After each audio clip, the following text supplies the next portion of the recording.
Charter Local Edition. I'm Brad Pomerance. Glad you're with us today. We are joined by Chris Ungar. He is the president of the California School Boards Association. He is a member of the San Luis Coastal Unified School District. I'd like to speak with you, sir, about the evaluation of public schools. Yes. I can remember a few years ago, we would see on billboards on the side of school buildings saying, our API is 891. Isn't that great? Yeah, exactly. And it was a great thing. I don't know what that meant. What is API? What was API? API was the Academic Performance Index. And quite simply, it was a single measurement of schools, purported to be a measurement of schools, which was the school's test scores on the California Standards Test, the CST. So depending on how you did, you either made the cut or not. The cut was 800. Right.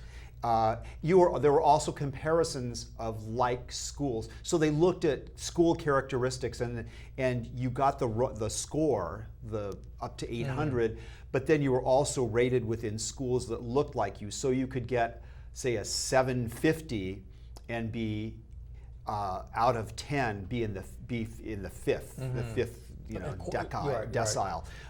So that's how that was the original attempt at measurement. Part of that, of course, is because the feds required that we have a measurement for whether whether kids were achieving. And I remember with Race to the Top dollars that came through the Obama administration, there were some of these requirements that we look at these scores, and then California decided not to continue the CST with Common Core entry. The CST is way gone. The CST is way gone. API is gone. API is gone. So what's there now? Nothing? Well, there is nothing right now, and there hasn't been for a couple of years, but we're about to see some tremendous changes in the way school achievement and accountability is reported. And this is something that the State Board of Education has been working on for a while, and they finally come up with a rubric that they're going to start applying to schools. So there are 4 standards right now that we know for sure will be part of the rubric. There are some standards that we know for sure are going to be applied to the rubric. Let's go through them. Well, let's list them quickly and then go through them. So the first one is school test scores and whether students are doing well in English and math.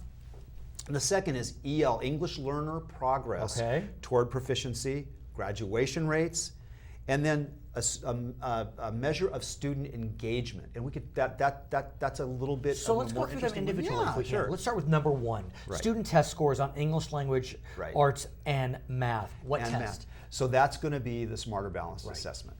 So it's going to be how students are doing on that assessment. Well, that can't be good. Well, it's, let's look at the resuls. Well, but let's look at the results. But you know what? We can talk about that. But before we do, can we hang on? Because I think what's going to be important is how these things are presented to the public, because it's going to be very different. In the past, what we saw was you either made the cut or you didn't. What the state is going to be doing now is they're going to be looking at, our schools, did you meet what you needed to meet? Are you progressing or are you regressing? Okay. So well, the bar's pretty low.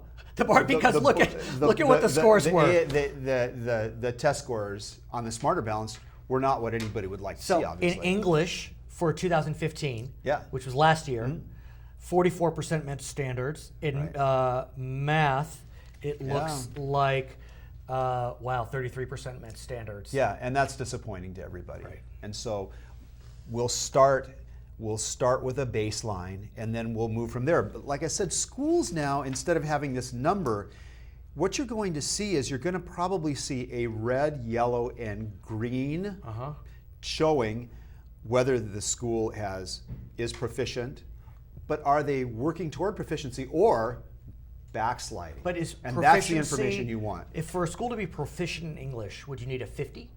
Do we know? I don't know what the cut score is going to be. I mean, obviously we want 100% of our students to be proficient, but it's going to be more than just the test score. So they're going to be looking at these other things. Okay, so let's go to number 2, progress of English language learners. So LCFF is giving lots of money to that category. LCFF is targeting schools with high numbers of English language learners. So are the English language learners making progress toward becoming English proficient within the time period that we want to see, and I believe it's about 5 years. So we want to see every kid become proficient in English. Graduation rates, third. Graduation rates. That's a great headline. That is going to be great. That is a great headline. No, it is. I mean, we're doing well with that. I mean, the latest numbers out of the state were over 80%. Yeah. And that is up from, over 60% in 2010. Yeah, We're doing. No, that was LAUSD. You know what? Overall. But we can talk about LAUSD. LAUSD is making that kind of progress. My school district, well over 90% of our students graduate. Okay. And so we're excited about that. But we think it's important.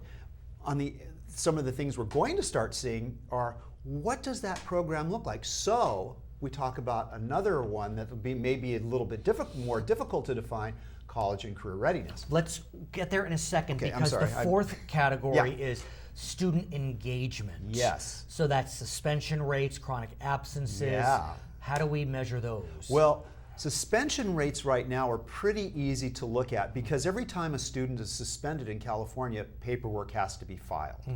And so we know what school suspension rates are. For example, I visited Los Angeles a while back, and I went to a junior high school. They went from having the highest number of suspensions of junior high schools in Los Angeles to among the lowest, because of some programs that they've instituted.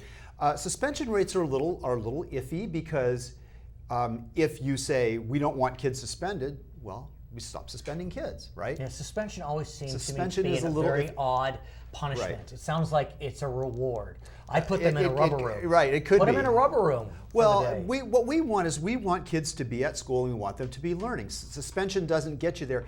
And of course, another time we can talk about restorative justice. Right. But what we want to do is make kids socially responsible for their behavior. Let's talk about what you suggested, which is college and career readiness. Can we get back to one other thing, though? Please. The other thing that the state's looking at is chronic absences, please. as really a more interesting measure of school engagement, because are kids coming to school? That's the first question. And then if kids aren't coming to school, what are schools doing about it to get kids to get there? Because if they're not there, they're not achieving. And for example, could we say kids with chronic absences, could those be somehow related to mental health issues? There's a lot there. The state isn't ready to give out. They don't have a methodology of collecting that information yet, but they're going to be moving toward that. So we know that those are the four categories that are definitely part of the rubric. Right. There are three categories that may be part of the rubric. You're right, exactly. College and career readiness, Yep. the overall climate, the health of the campus, Exactly. and a composite measurement on EL proficiency. Right. What can you tell us about those categories? Well, sure. Let's start with college and career readiness. So, college and career readiness could be things like, how many AP classes do you take? How many students are enrolled in AP classes, and how many kids are passing the test? A to G requirements. Do you have the ability for kids to access those A to G requirements? Very important stuff.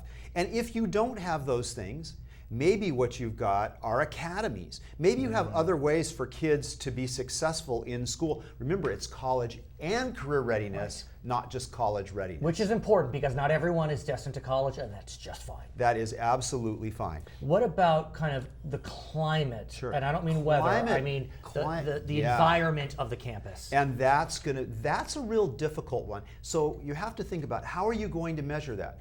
Do you measure parent involvement? Well, we know parent involvement's really interesting and very important. How do we get parents involved, and how do you measure that? Are kids happy? Are kids feeling safe at school? What's the bullying going on there? Are kids smoking? Are they drinking? Just all of those things that contribute to a healthy climate. So it's going to be very interesting. I don't think we have a measurement for that Please yet. come back and talk about this. This is so interesting, this is isn't it? really critical for the kids that are coming through our public schools. Absolutely. His name is Chris Ungar, president of the California School Boards Association, trustee with San Luis Coastal Unified School District. My name is Brad Pomerance. It's Charter Local Edition.